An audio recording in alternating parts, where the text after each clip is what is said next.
We've been talking in recent months about certain players not in the Baseball Hall of Fame. George Foster, Dave Kingman, a myriad of other players. But this guy, what else did he had to do to get in the Baseball Hall of Fame? When he dominated the National League as a home run hitter, he was feared like you wouldn't believe. Only I think Babe Ruth and Roger Hornsby was comparable to his hitting home run prowess. So today we're going to be talking about probably one of the most important players of his era, Cy Williams. Now, Frederick Cy Williams played American pro baseball for a number of seasons, mostly in outfield for the Cubs from 1912 to 17 and the Phillies from 1918 to 1930. As Major League Baseball emerged from the dead ball era, Williams became one of the most prominent home run hitters in the National League. Now, born in Wadena, Indiana, Williams attended Notre Dame where he studied architecture and played football with Knute Rockne. His hitting prowess caught the attention of the Cubs, who purchased his contract after graduating from college.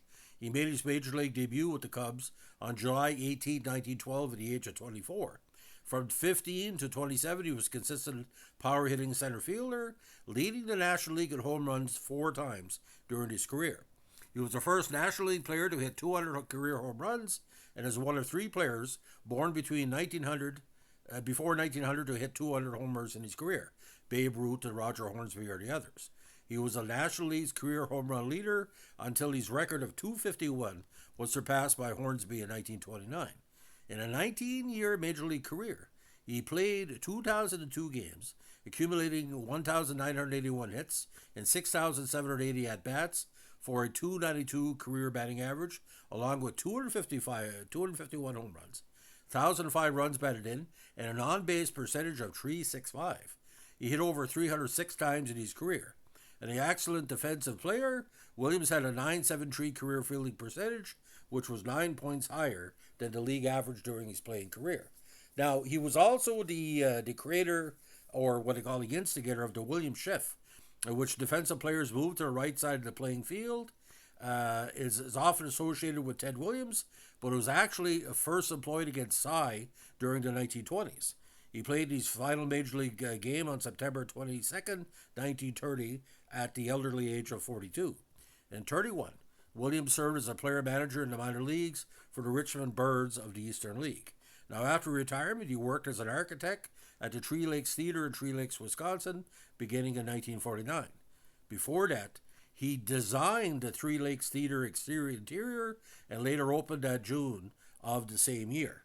Now, unfortunately, passed away in Eagle River, Wisconsin, at a ripe old age of 86 in 1974.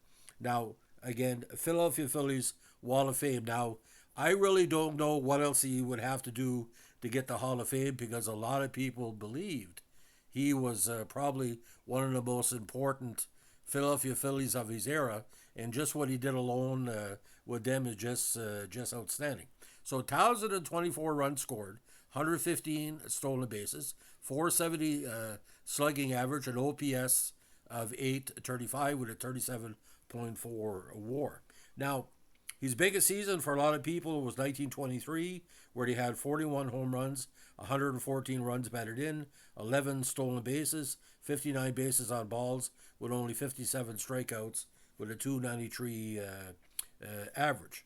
But I think the key years for him were in Chicago, where he batted over 300 several consecutive seasons before showing up with the Phillies. Now, the other big year for him, of course, was 1927. 30 home runs, 98 runs batted in. Now, based on a 162 game average, 20 home runs, 81 RBIs, and 160 hits. Now, I think the big reason why he didn't make the Hall of Fame in his era because the Phillies teams at the time weren't really getting into the postseason on a regular basis, and that really that really hurt his chances, and the Cubs as well. But